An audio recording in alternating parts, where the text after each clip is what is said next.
I was extremely enthusiastic when I started being involved in advocacy action in Turkey. Just early 2000, Turkey became a candidateship for European Union, and in 2005 became a negotiating country for European Union. So not only limited to my profession, but for Turkish society as a whole, we were extremely ambitious to work to make better the life. Journalist safety is not the safety of a journalist, it's also the safety of the nations.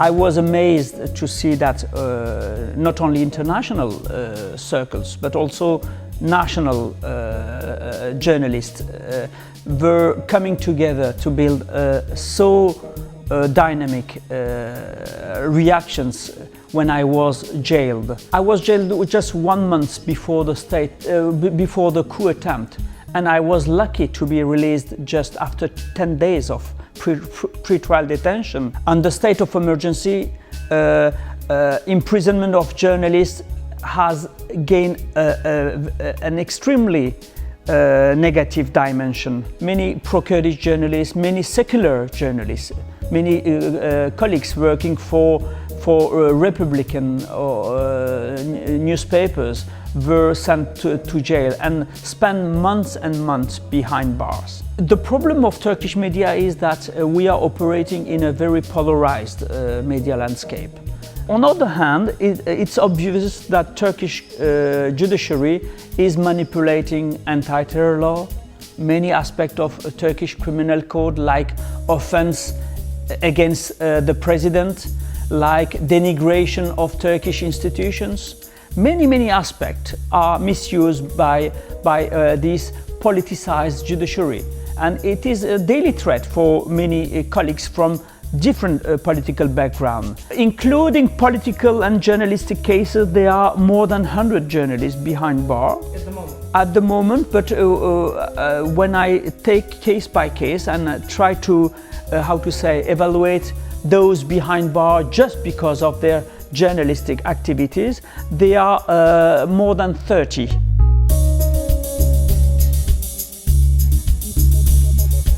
Turkey was a new educated country to fulfill some homework and to be a part of European family. This Turkey does not exist anymore. And Erdogan has taken investors, businessmen, all people having impact on the society, has brought them together and has convinced them to be close to his policy, unless he would not attribute financial support. Or today, Erdogan is not anymore the same leader.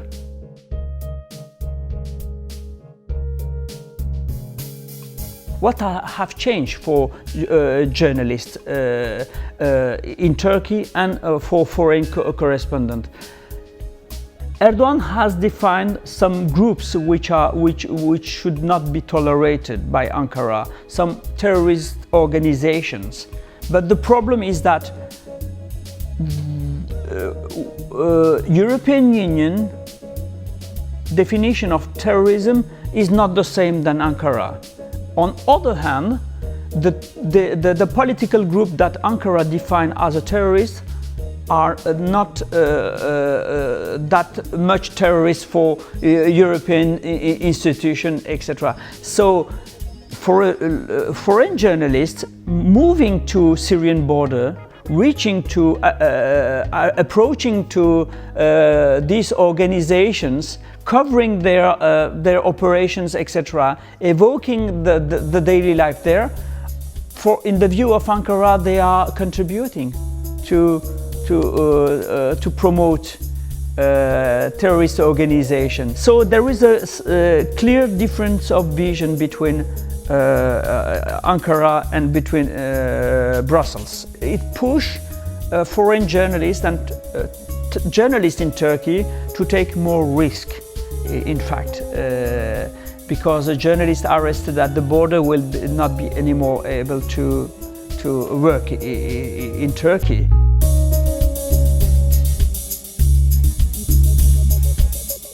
In my view, and what I notice in Turkish media landscape, the real threat nowadays for a journalist is to be deprived of his voices. This is a threat reaching at the level that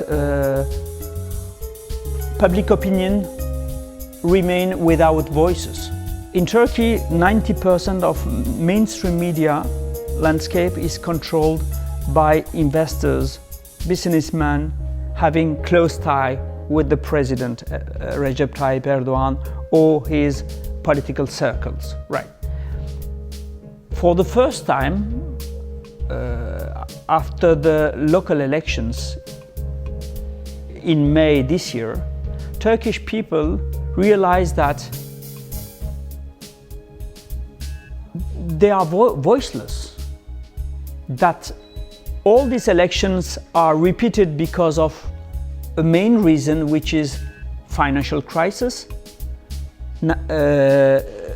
division among Turkish nations, and the fact that they are voiceless because mainstream media does not approach single citizens and to project and to evoke daily problems that people in metropoles are facing.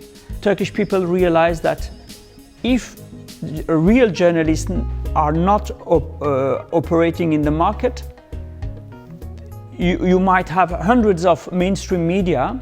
Finally, the nation suffer from being depriving of relevant information.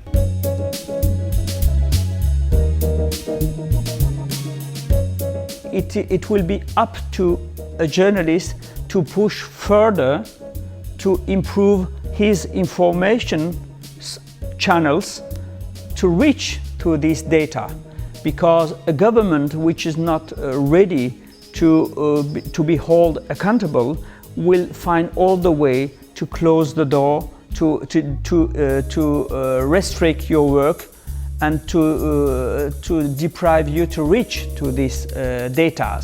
And it's the case for Turkey.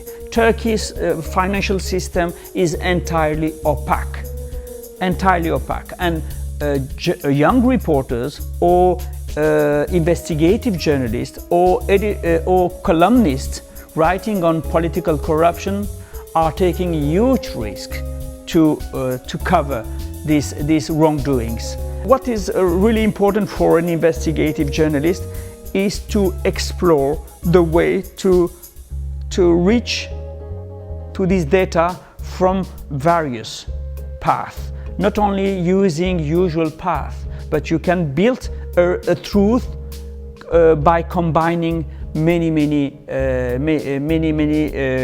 data that you have provided, once from an individual, another time from a private institution, another time from testimonies from various actors of the sector. Of course, it's very important for us to tell something major for alerting people, etc. But I think that the tool that we have at our disposal as an investigative journalist are rich enough, but we should explore, think more on the way to activate these tools.